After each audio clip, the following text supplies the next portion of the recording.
आज ना सकाळपासून आमच्याकडे बारीक बारीक पाऊस चालूच होता बघा. आणि गणपतीनिमित्त सगळं घर बऱ्यापैकी स्वच्छ झालंच होतं, पण हा पोर्च राहिला होता स्वच्छ करायचा. क्षितिजला म्हटलं मला तेवढं स्वच्छ करून दे ना. मग त्याने कॉलेजला जाण्याच्या आधी मला साफ करून दिलं. तोपर्यंत मी त्याचा डबा बनवला. तो भाजी चपाती डेली खाऊनच जातो, कारण त्याला घरी यायला जवळपास 5:30 वाजतात कॉलेजमधून. तो एवढा वेळ उपाशी राहणं शक्य नाही. तो डबा नेत नाही, पण मी इन्सिस्ट करते त्याला डबा नेण्यासाठी.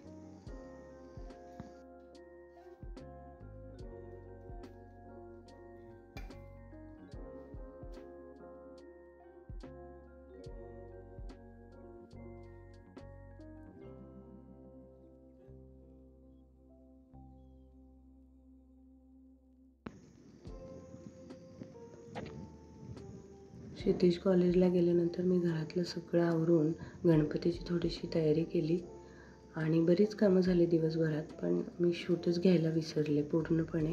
हे तुम्ही बघताय डायरेक्ट रात्रीचं आहे, जेवण झाल्यानंतरचं.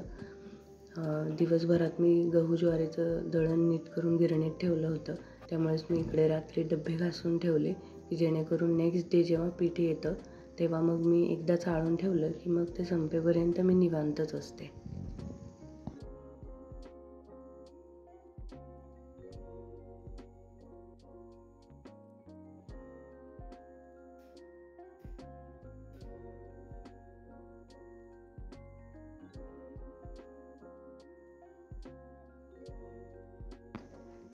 हा नेक्स्ट डे आहे हरतालिकेच्या पूजन दिवशीचा. इथे मी रात्री धुतलेले डबे काही वाळले नव्हते, त्याच्यामुळे मग पीठ चाळण्यात काही पॉईंट नव्हता.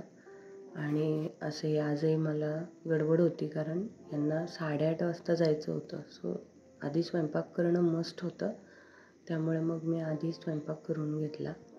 त्याच्या आधी मी केसांना तेल लावून ठेवलं की जेणेकरून स्वयंपाक होईपर्यंत ते तेल छान सगळ्या केसांना लागेल.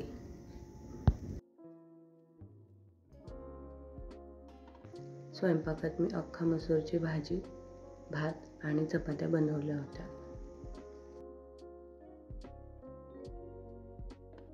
मोस्टली असं कधी होत नाही की मी अंघोळीच्या आधी किचनमध्ये स्वयंपाक करायला गेली आहे. फारच रेअरली खूप गडबड असेल तेव्हाच, अदरवाईज मी आधी अंघोळ करून मगच किचनमध्ये जाते नेहमी. आमच्याकडे एक आजी मध्यंतरीच वारल्यात, त्यामुळे आम्हाला सुतक आहे. सो मी देव पूजू नाही शकत आणि हरतालिकेची मांडणी नाही करू शकत. असंही मी दरवर्षी माझी एक मैत्रीण इकडे शेजारीच राहतात, त्यांच्या घरी जाते हरतालिकेचं पूजन करण्यासाठी. पण यंदा ठरवलं होतं नवीन घर आहे, सो हरतालिकेचं पूजन करूया, पण सुतकामुळे काही करता नाही आलं. तर इथे मी मुलांना पटपट जेवायला वाढलं, माझं आवरलं आणि इथे बाजूलाच राहतात त्या, तर त्यांच्या घरी मी पूजन करण्यासाठी गेले.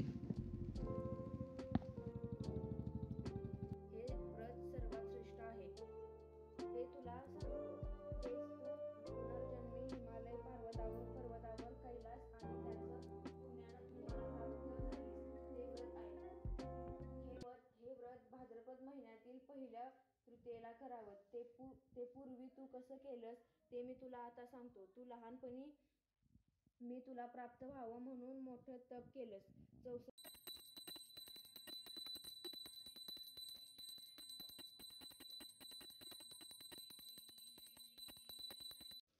घरी आल्यानंतर निखिलने मला त्या झाडाचा अजून एक राहिलेला पेरू काढून दिला आणि आमच्या शेजारच्या एक आजी आहेत, त्यांनी मग मला प्रसाद म्हणून ॲपल आणि केळी दिली होती. मग मी घरी आल्यावर तेच खाल्लं. मुलांना थोडीशी मदत केली आरास करण्यासाठी आणि त्यातच माझा पूर्ण दिवस गेला. अजून बरीच कामं झाली.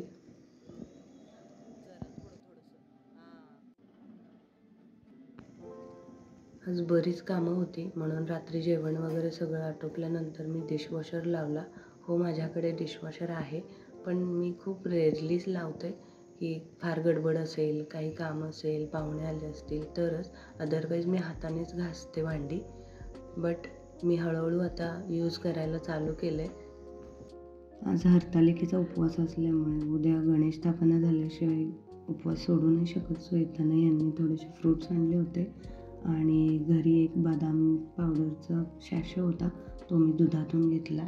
मला दूध अजिबात आवडत नाही, पण इकडे ऑप्शन नव्हता.